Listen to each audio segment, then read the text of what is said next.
위기는 기회다라는 말이 있습니다. 세상이 다 끝난 것 같은 위기가 오히려 전화위복이 되는 경우가 있다는 것입니다. 오늘 본문의 야곱도 일생일대 위기 때문에 하나님을 만나게 되었고 또 축복을 받았습니다. 이스라엘이라는 새 이름도 얻었습니다. 그 옛사람이 죽고 새 사람으로 거듭난 것입니다. 오늘은 야곱이 그처럼 위기의 순간에 하나님께 필사적으로 매달려서 축복을 받았던 이 사건을 우리가 상고하면서 함께 은혜를 나눠보고자 합니다. 먼저 야곱에게 닥친 위기란 무엇인가? 야곱의 지금 스토리를 우리가 그동안 쭉 살펴보았습니다. 야곱은 고향을 멀리 떠나서 지금 밧담 아람의 외삼촌 집에서 20년 동안 목자로 일을 했습니다. 낮에는 더위를 무릅쓰고 밤에는 추위 가운데 떨면서 눈 붙일 겨를도 없이 지냈습니다. 오늘날로 말하면 20년 동안 이민 생활하면서 손발이 다 닳도록 고생한 것이라 비유할 수 있습니다. 그런데 이 라반 외삼촌은 조카를 도와줄 생각을 하지 않고 자꾸만 어떻게 해서든지 조카를 이용하려고만 했던 것이죠. 그래서 발목을 계속 잡고자 했습니다. 신방에 자기 딸을 바꿔치기 해서 7년을 더 연장시키고 품삯을 약속대로 주지 않고 계속 거짓말을 했습니다. 그래서 야곱은 드디어 자기 몫을 다 챙겨서 떠나기로 작정한 것입니다. 31장에 보면 야곱이 자기 부인들에게 같이 떠나자고 그렇게 설득을 했습니다. 그때 레아와 라헬이 이렇게 말합니다. 우리가 우리 아버지 집에서 무슨 분깃이나 유업이 있으리요. 아버지가 우리를 팔고 우리 돈을 다 먹었으니 우리가 아버지가 우리를 외인으로 여기는 것이 아닌가. 하나님이 우리를 아버지에게서 취한 재물은 우리와 우리 자식의 것이니 이제 하나님이 당신에게 이르신 일을 다 준행하라. 그러니까 이 라반은 자기 딸들한테도 인심을 잃었던 것이죠. 자기 딸들도 우리 아버지는 우리 거 다 뺏었고 그랬다는 걸 알고 있는 것입니다. 우리를 남처럼 여기고 우리 아버지한테 아무 미련 없으니까 당신이 하나님 앞에 기도한 대로 우리도 따라가겠습니다. 이렇게 말을 했던 것입니다. 야곱은 멋지게 탈출에 성공했습니다. 라반이 뒤늦게 알고 쫓아왔지만 하나님의 은혜로 얘기가 잘 돼서 평화 협정을 맺고 잘 헤어졌습니다. 야곱은 이제 자식들과 아내들과 모든 소유를 이끌고 꿈에도 그리던 가나안에 있는 아버지 집으로 돌아가게 되었습니다. 그런데 한 가지 마음에 걸리는 것이 있었는데 그것은 에서였습니다.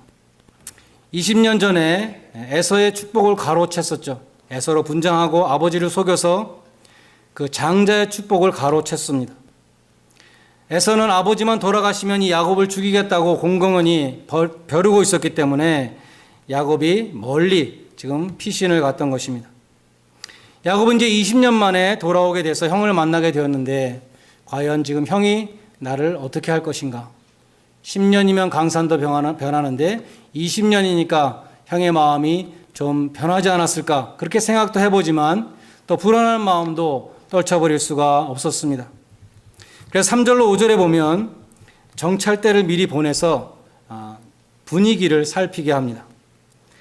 형한테 가서 이렇게 말하라고 시킵니다. 나한테 소유가 많고 형님한테 드릴 것도 많고 또 형님한테 은혜를 잊기 원한다. 그런 메시지를 전하라고 말합니다. 그런데 야곱이 정찰대로부터 얻은 소식은 최악의 보고였습니다. 에서가 400명을 이끌고 지금 오고 있다. 그런 보고를 받았습니다. 야곱은 에서가 지금 군대를 이끌고 자기와 자기 처자식을 다 죽이기 위해서 지금 씩씩거리면서 막 쳐들어오고 있다는 그러한 생각을 하게 됐습니다. 이제 나와 내 처자는 다 죽었구나. 그렇게 생각했습니다. 그것이 야곱에게 닥친 위기였습니다. 7절에 보면 야곱이 심히 두렵고 답답했다 그랬고 이어서 20절까지 어쩔 줄 모르고 막 전전긍긍하는 그러한 모습이 나와 있습니다. 먼저 야곱은 짐승을 두 떼로 나눠서 멀리 떨어뜨렸습니다. 그래서 에서가 와서 한 떼를 치면 나머지 한 떼는 보존하겠다. 그렇게 작전을 세웠습니다. 그 와중에 또 야곱은 기도도 했습니다. 주께 간구하오니 내 형의 손에서 나를 건져내옵소서. 내가 그를 두려워함은 그가 와서 내 처자를 칠까 겁냄이니이다. 이렇게 기도했습니다. 그리고 이제 에서한테 또 예물을 보내는데 여러 짐승들, 각종 짐승들 수백 마리씩 다 좋은 것을 뽑아가지고 보낼 때 여러 때로 나눠서 보냈습니다. 여러 번 나눠서 한 번에 보낸 것이 아니라, 그래서 에서가 선물을 받으면서 조금씩 마음이 누그러지지 않을까 하는 그런 작전을 또 세웠던 것입니다. 야곱은 그처럼 전전긍긍하면서 인간적인 방법과 수단을 총동원했습니다.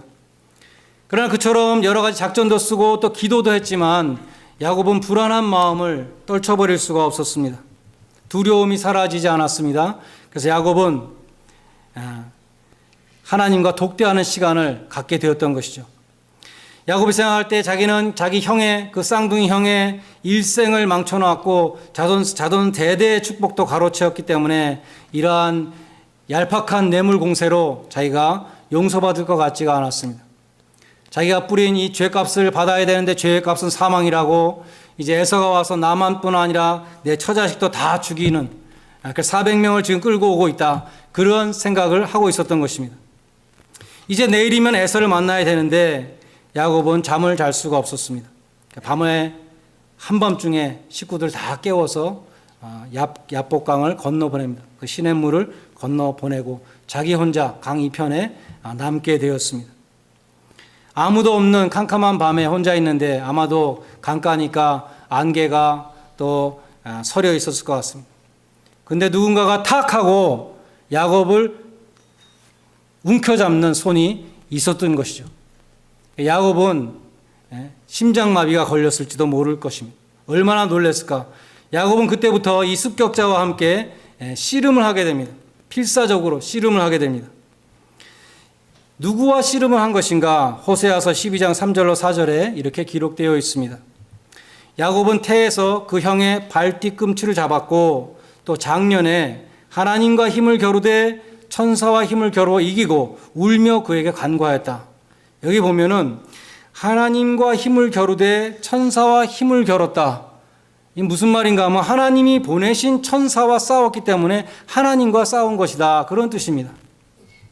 야곱은 끈질기게 저항했습니다. 밤새도록 항복하지 않았습니다. 여러분, 여기 씨름했다 그러는데 레슬링 경기가 한 라운드에 몇 분인지 아십니까? 한 라운드에 2분입니다. 2분 하고 쉬었다가 1분 쉬었다가 또 2분 하고.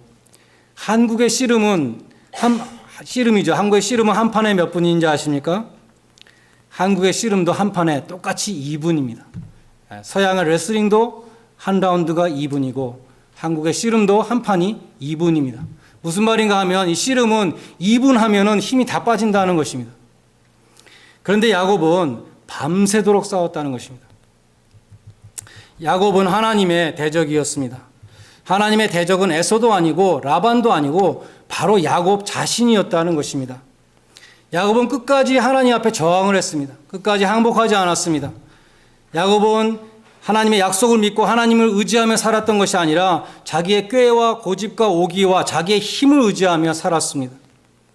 그래서 편안하게 살았다면 또 모르겠는데 오히려 세월 허송하면서 아주 힘들게 살았습니다.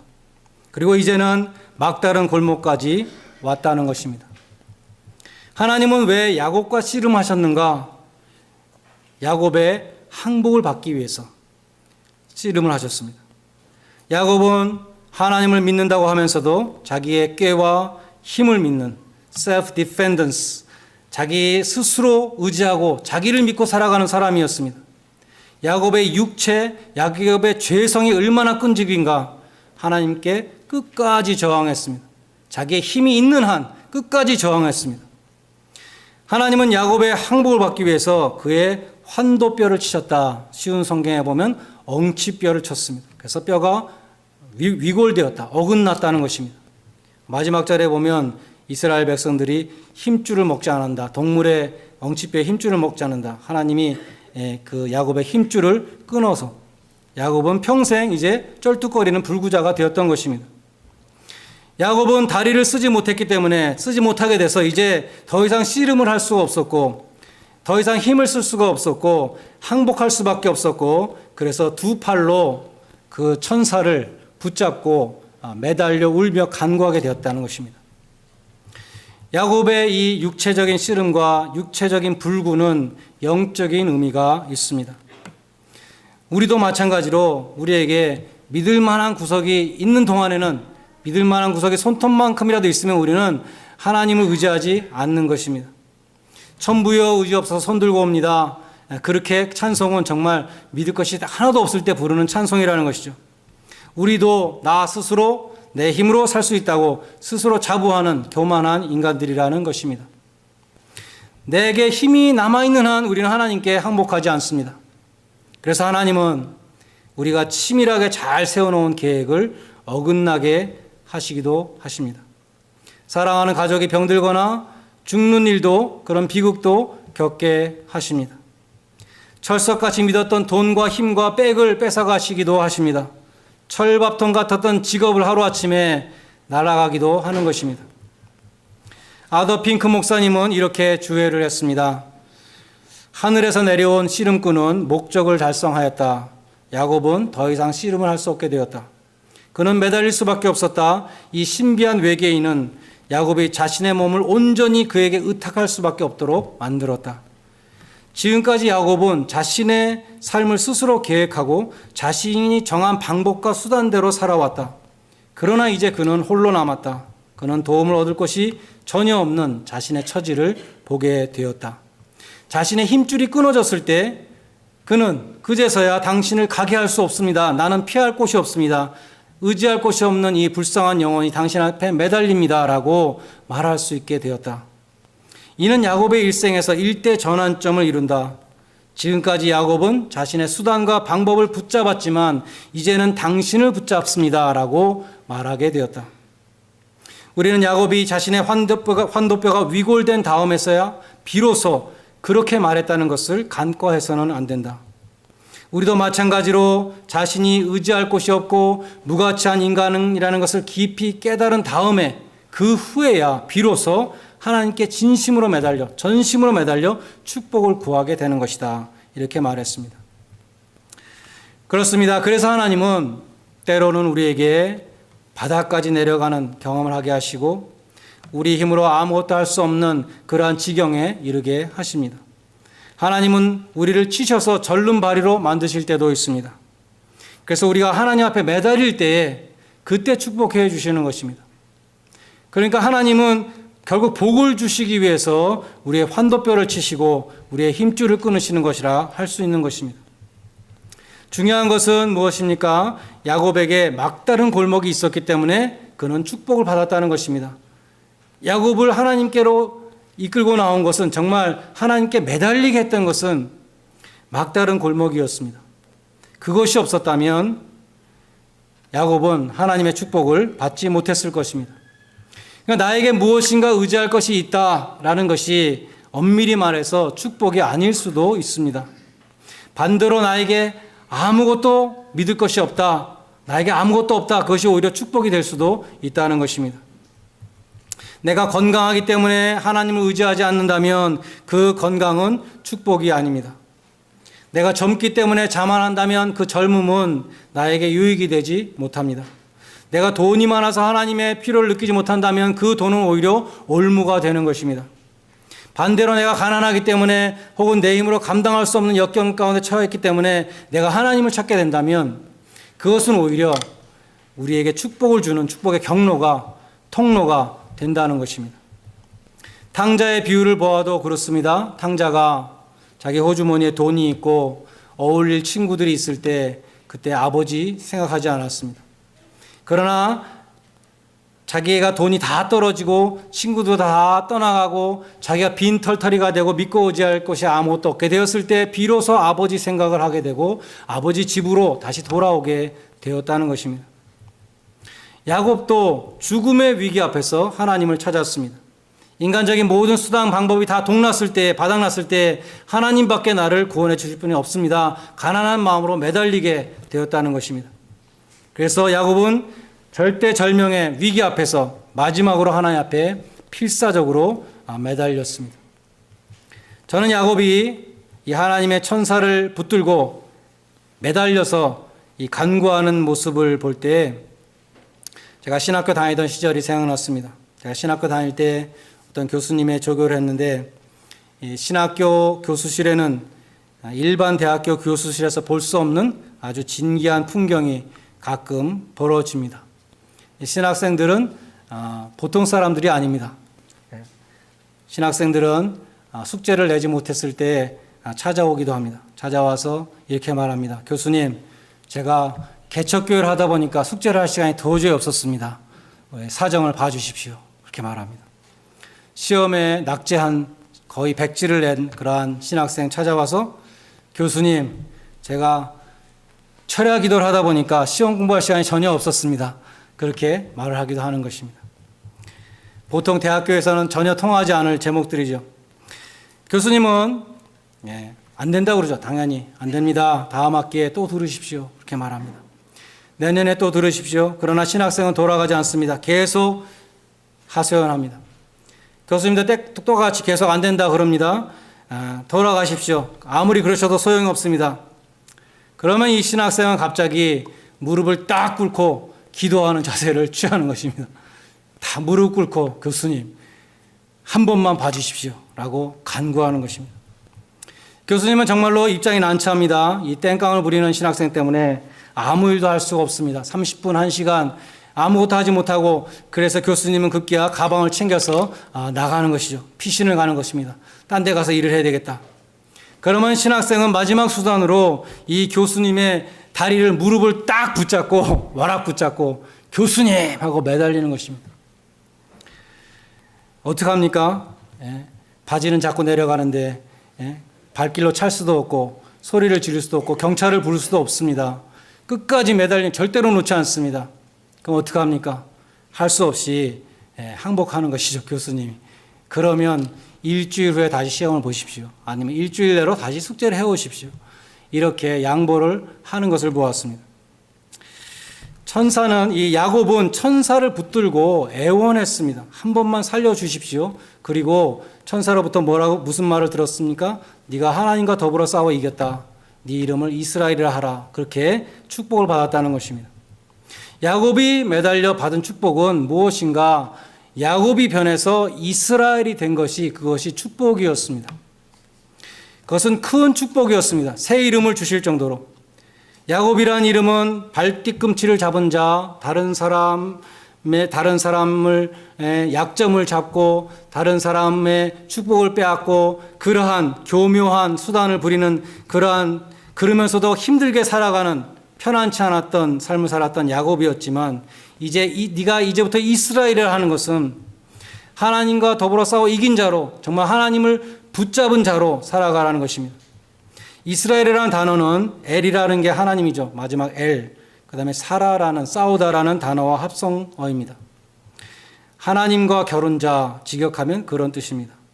하나님을 붙들고 매달린 자라는 뜻입니다. 지금까지는 남의 발뒤꿈치를 붙잡으며 살아왔지만 이제는 하나님을 붙잡고 살아가는 인생이 되라는 그러한 말씀이었습니다. 오늘날 우리도 예수를 믿고 거듭나게 되면 이름이 바뀝니다. 이때까지는 내가 죄인이라는 이름을 갖고 살아왔지만 그리스도와 연합하여 십자가에서 나의 옛사람이 죽고 새 사람으로 부활하게 될 때에 그때는 성도라는 세인트라는 새로운 이름을 주십니다.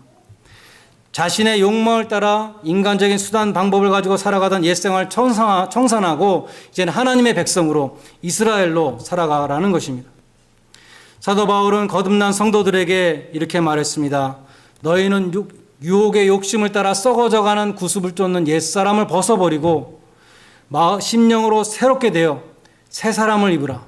하나님을 본받아서 의와 진리와 거룩함으로 덧입은 지으심을 받은 새 사람이 되라고 말씀했습니다. 하나님은 야곱에게 이름을 바꾸라고 하셨습니다. 하나님은 야곱에게 새 이름을 주신 것은 새 사람으로 살라는 그러한 뜻이었습니다. 마지막으로 우리는 이 야곱이 끝까지 매달려서 축복을 받았다는 것을 기억할 수 있기를 원합니다. 이것은 우리의 기도 생활에 적용해야 되는 교훈이라고 생각됩니다. 정말 하나님만이 해결해 주실 수 있는 그러한 문제가 있을 때에 하나님이 응답하실 때까지 우리는 끈질기게 하나님을 붙들고 기도해야 한다는 것입니다. 예수님은 여러 가지 비유를 통해서 그것을 말씀하셨습니다. 누가복음 11장 5절 이하에 보면 이런 비유를 두셨습니다. 깊은 밤중에 옆집에 친구가 와가지고 문을 두들기며 우리 집에 손님이 왔는데 너의 집에 있는 떡 3덩이만 빌려달라. 그러면 어떻게 하겠느냐? 나가서 우리 집에 떡 없으니까 가라. 아니면 떡이 있어도 이 밤중에 왜 이게 무슨 결례냐? 줄 수 없다. 그렇게 말하겠느냐? 아무리 말해도 또 문을 두들길 텐데 가장 빨리 해결할 수 있는 방법은 문을 열고 떡을 주는 것이다. 예수님이 그렇게 비유를 말씀하셨습니다.